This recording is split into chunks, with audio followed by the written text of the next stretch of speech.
Alright, so in this video, I've got a bit of a crazy story to tell you guys. And since Halloween is right around the corner, I thought this story would be perfect to tell since it terrified me when it happened. So this story takes place back in March of this year. I went about my day as normal when my dad brought up in a conversation about how when he was about to leave for work in the early hours of the morning, there was a mouse in the garage and he spotted it next to the door that leads into the garage. Now, when I heard this, I wasn't really too concerned since I just assumed that the mouse left the house after my dad spotted it, but boy was I wrong. The next 2 weeks after that went as normal as it always does. My dad eventually left to go to the Philippines to visit his fiancée for a month, so that meant me and my brother were in charge of the house for the time being. Then one day, I decided to go bike riding to my local grocery store to snack on some junk food because I'm a bit of a junk food junkie, as I like to call it, and then I headed back home. The day went on as normal from there up until later that night at around 11 p.m. and the bag of M&Ms I bought is sitting on a shelf behind my computer monitor and to the right of my Bob Ross cardboard cutout, which yes, I have in my room, don't judge me. Then all of a sudden, I started to hear crinkling noises coming from across my room from where I was. Keep in mind that I was laying in my bed just watching YouTube videos and shit. So then I turned on my phone's flashlight and pointed it directly at the bag of M&Ms, and that was when I saw the mouse.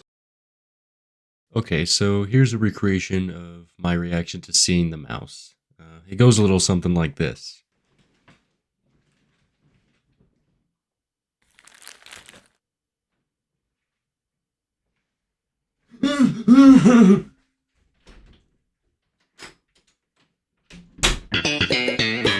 Okay, now my scream is a bit more realistic than that, but you probably get the gist of it. So yeah, I hauled ass out of my room and grabbed my cat and locked him in there for the night in hopes that he would catch the mouse, but for some reason that mouse disappeared like a fart in the wind and was never seen in my room again. Now, I'm assuming that when he saw me, he squeezed his ass right underneath my door and ran out in the basement. So, needless to say, I didn't sleep in my bedroom that night, and I told my brother about the mouse, to which he told my dad about it through video chat. And he basically said that if we find another mouse somewhere, then we should call an exterminator. Now, let me tell you, for the next week or so, I felt so unsafe being downstairs in my house, let alone in my room, because my initial fear was that while I was on my computer or something, the mouse would reappear under my desk and decide to bite my big toe or something. But keep in mind that I'm a huge worrier and mice are afraid of humans, so yeah. But my biggest concern was somehow contracting rabies without even knowing it. So that thought kind of freaked me out. Eventually, I told my dad about how me and my brother felt unsafe being downstairs with a possible mouse infestation, and that's when he gave us permission to call an exterminator. My brother also did a little investigating around the house and found an incredibly obscure mouse hole in the garage. Despite everything, however, we didn't call an exterminator because 1, it was only one mouse we saw,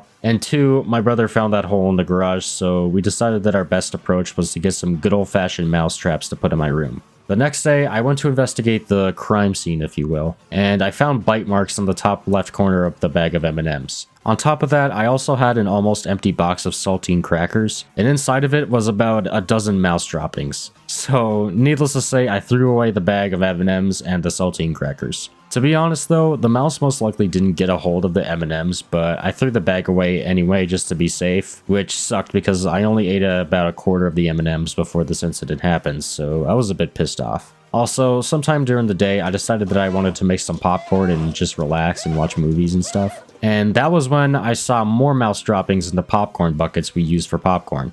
Now, call us lazy or whatever, but we never cleaned the popcorn buckets, and I guess the mouse had a field day with the leftovers, which pretty much confirmed my theory of the mouse escaping through the bottom of my door. Also, yeah, after that incident happened, we now clean the buckets after we use them, so you're welcome. Anyways, later that day, my mom took my brother to the store to get some mouse traps to put in my room so we could actually catch that sucker once and for all. But a few days went by and no Jerrys were taking the bait. That was when me and my brother decided to put a trap in the garage since baiting the mouse through the source of where it came from would be a good idea. So later that night, I was trying to fall asleep in the guest's bedroom when I heard a faint crack sound come from the garage. And sure enough, the next day, my brother sent me a picture of the little bastard dead in the mousetrap. Now, obviously, I blurred the image a bit because I don't want this video age restricted, and I don't want PETA executives to come knocking on my door to stab my throat with a fork as a result of this video. Anyways, since the trap in the garage thing kinda worked, we decided to put another trap in the garage to see if we can catch another mouse. And lo and behold, another mouse bit the dust.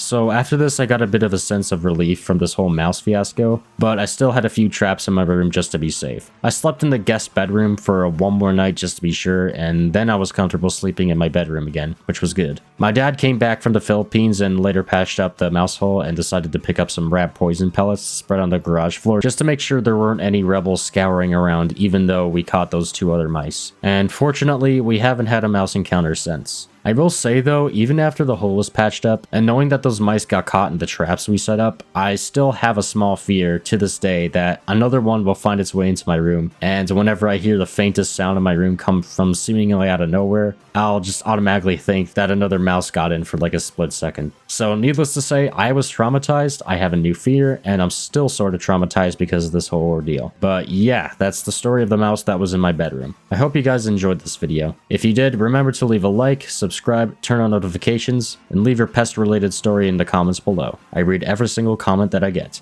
With that said, thank you all for watching, and I'll see you guys in the next video. Peace out.